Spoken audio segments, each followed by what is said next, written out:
India की technology तो इतनी ज़्यादा बढ़ गई है कि मिट्टी में से भी सोना निकाल लेता है भारत। ऐसा ही कुछ स्टेप भारत ने फिर से लिया है। एक ऐसा प्लांट जो कि दुनिया के top 100 most dangerous invasive species में काउंट होता है, उसका इस्तेमाल करके भारत ने फ्यूल बना लिया है। और तो और ये कोई नॉर्मल फ्यूल नहीं है, बल्कि शिप्स के लिए ग्रीन फ्यूल। तो चलो इस वीडियो में जानते हैं कि भारत ने ऐसा कैसे किया, किस टेक्नोलॉजी का इस्तेमाल किया और ये प्लांट है कौन सा, और क्यों इसे मोस्ट डेंजरस इन्वेसिव स्पीसीज कहते हैं। ठीक है, चलो सारी चीज़ें वीडियो में जानते हैं। नमस्कार दोस्तों, मैं पल्लवी दुबे स्वागत करती हूँ आपका हमारे यूट्यूब चैनल स्टडीज कोड में। तो दोस्तों ये प्लांट है प्रोसोपिस जूलीफ्लोरा। इसका ओरिजिन मैक्सिको में है, लेकिन आज ये इंडिया के कई रीजन में फैल चुका है। इंडिया में इसे अलग अलग नाम से जाना जाता है। कच्छ में गांडो बवाल बोला जाता है, तो वहीं नॉर्थ इंडिया में विलायती कीकर और तमिलनाडु में वेली काथन। ये बहुत डेंजरस है। क्यों डेंजरस है, चलो जानते हैं। इस प्लांट को दुनिया के टॉप 100 इन्वेसिव स्पीसीज में इंक्लूड किया गया है। इन्वेसिव स्पीसीज का मतलब होता है कि ऐसे प्लांट या ऑर्गेनिज्म जो किसी एरिया में नेचुरली नहीं होते, ठीक है, उस एरिया में नेचुरली नहीं पाए जाते हैं, और वो प्लांट या ऑर्गेनिज्म वहाँ पर जा करके लोकल इकोसिस्टम को डिस्ट्रॉय कर देते हैं। ठीक है, तो प्रोसोपिस जोलीफ्लोरिया बहुत फास्ट ग्रो करता है, ज़मीन का पानी एब्जॉर्व कर लेता है, नेटिव ग्रासेस को हटा देता है, एनिमल के ग्रेजिंग एरिया को ख़त्म कर देता है। आज के टाइम में भारत के गुजरात के बन्नी ग्रासलैंड कच्छ में इसका इम्पैक्ट बहुत ज़्यादा देखने को मिला है। ये एरिया पहले रिच बायोडाइवर्सिटी के लिए फेमस था, लेकिन अब यहाँ पे हजारों किलोमीटर तक ये प्लांट जूलीफ्लोरा स्प्रेड है। अब सवाल ये आता है कि ये इंडिया का प्लांट तो है नहीं, तो भारत में आया कैसे? तो प्लांट भारत में वैसे ही आया जैसे बाकी सारी चीज़ें अंग्रेजों ने ला करके भारत में रख दी थी। ठीक है, तो इस प्लांट को भी ब्रिटिश एरा में ही भारत में लाया गया था। 1920s में ब्रिटिश इस प्लांट को इंडिया लाए थे। उनका गोल था दिल्ली को ग्रीन बनाना। ठीक है, फिर इसका इंट्रोडक्शन गुजरात में हुआ। 1961 में गुजरात फॉरेस्ट डिपार्टमेंट ने इसे इंट्रोड्यूस किया। उनका ऑब्जेक्टिव था रैन ऑफ कच्छ में डिजर्टिफिकेशन को रोकना।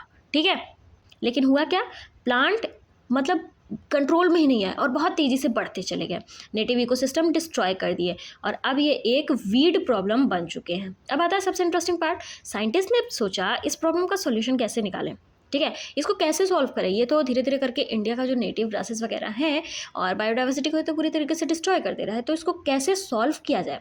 यहाँ से आइडिया आया कि इस प्लांट को फ्यूल के लिए इस्तेमाल करते हैं। तो इस वीड को अब रॉ मटेरियल बनाया जाएगा, किस लिए, ग्रीन मिथेनॉल बनाने के लिए। अब ये ग्रीन मिथेनॉल क्या होता है और जानते हैं। नॉर्मल मिथेनॉल पहले समझो फॉसिल फ्यूल से बनता है, नेचुरल गैस या कोल से, और पॉल्यूशन करता है। ठीक है, लेकिन ग्रीन मिथेनॉल क्या होता है, बायोमास से बनता है, जैसे कि प्लांट, एग्रीकल्चर वेस्ट, रिन्यूएबल होता है और साथ ही साथ इन्वायरमेंट फ्रेंडली होता है। तो शिपिंग इंडस्ट्री दुनिया की सबसे बड़ी पॉल्यूटर में से एक है, सबसे ज़्यादा पॉल्यूशन यहीं होता है। ठीक है, इसीलिए इंटरनेशनल मैरीटाइम ऑर्गेनाइजेशन ने टारगेट सेट किया। कौन सा टारगेट, 2050 तक नेट जीरो इमिशन का। तो ग्रीन मिथेनॉल का इससे बेनिफिट होगा, ग्रीन मिथेनॉल का इस्तेमाल इसमें किया जाएगा।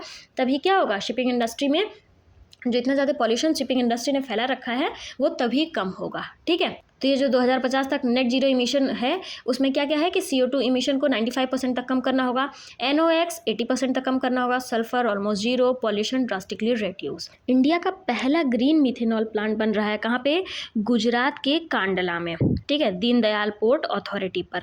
अगर इसका की डिटेल देखें तो प्रोडक्शन 5 टन पर डे का है। किसके द्वारा बिल्ड किया जा रहा है, थर्मेक्स एनर्जी और अंकुर साइंटिफिक द्वारा। इसका ओनर कौन है, पोर्ट अथॉरिटी। ठीक है, इसका मेन पर्पस क्या है, शिप्स के लिए क्लीन फ्यूल बनाना, जिससे कि पॉल्यूशन कंट्रोल में हो। ठीक है, टेक्नोलॉजी का मैजिक देखो, प्रोसेस 2 स्टेप में है। पहला तो गैसिफिकेशन, प्लांट मटेरियल को हीट किया जाएगा, ऑक्सीजन बहुत कम होता है, कंप्लीट बर्निंग नहीं होती है। इसका रिजल्ट क्या है, सिन गैस बनता है। सिन गैस में क्या होता है, हाइड्रोजन, कार्बन मोनोऑक्साइड और CO2। ठीक, स्टेप 2 क्या है, मिथेनॉल प्रोडक्शन। सिन गैस को कन्वर्ट किया जाता है मिथेनॉल में। इसका स्पेशल फीचर क्या है, प्रोसेस सेल्फ सस्टेनिंग होता है और सिर्फ स्टार्टिंग में थोड़ा सा ही फ्यूल लगता है। तो अब सबसे मेन बात आती है कि ये प्लांट ही क्यों बेस्ट है। ठीक है, मतलब कि ग्रीन मिथेनॉल बनाने में ये प्लांट ही बेस्ट क्यों है। तो एक्सपर्ट्स के अकॉर्डिंग प्रोसोपिस जूलीफ्लोरा क्या है, डेंस वुड है, हाई एनर्जी है, लो इम्प्योरिटीज़ है। सबसे इंपॉर्टेंट, गवर्नमेंट ऑलरेडी इसे रिमूव करना चाहती है, तो रिमूव करके क्यों ना इसको यूटिलाइज कर लिया जाए, है कि नहीं है। लेकिन सबसे बड़ा इशू है कॉस्ट का। फॉसिल मिथेनॉल सस्ता होता है, लेकिन ग्रीन मिथेनॉल महंगा। ऑब्वियस सी बात है, क्योंकि इसको बनाने में बहुत ज़्यादा पैसे वगैरह लगेंगे, बहुत एनर्जी लगेगी, बहुत सारी चीज़ें लगेंगी, इसीलिए ये महंगा होता है।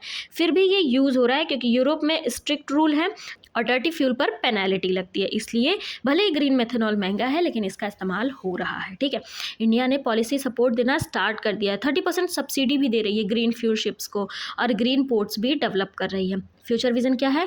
लार्ज प्लांट्स, मतलब कि 100 से 500 टन्स पर डे और ऑयल इंपोर्ट कम करना। तो दोस्तों ये था एक अमेजिंग एग्जांपल कि कैसे एक प्रॉब्लम को अपॉर्चुनिटी में बदला जा सकता है। एक डेंजरस वीड क्लीन फ्यूल बना रहा है, इन्वायरमेंट सेव हो रहा है, इकोनॉमी बूस्ट हो रही है। तो आई होप आप लोग को सारी चीज़ें समझ में आई होंगी। ये हमारे भारत के लिए बहुत अच्छी अपॉर्चुनिटी है, जो भी पॉल्यूशन वगैरह बढ़ रहा है उसको कंट्रोल करेगा। तो आई होप वीडियो आप लोग को पसंद आई होगी। So thank you for watching this. Please do like share and subscribe. मिलते हैं नेक्स्ट वीडियो में एक नेक्स्ट पॉइंट के साथ। धन्यवाद।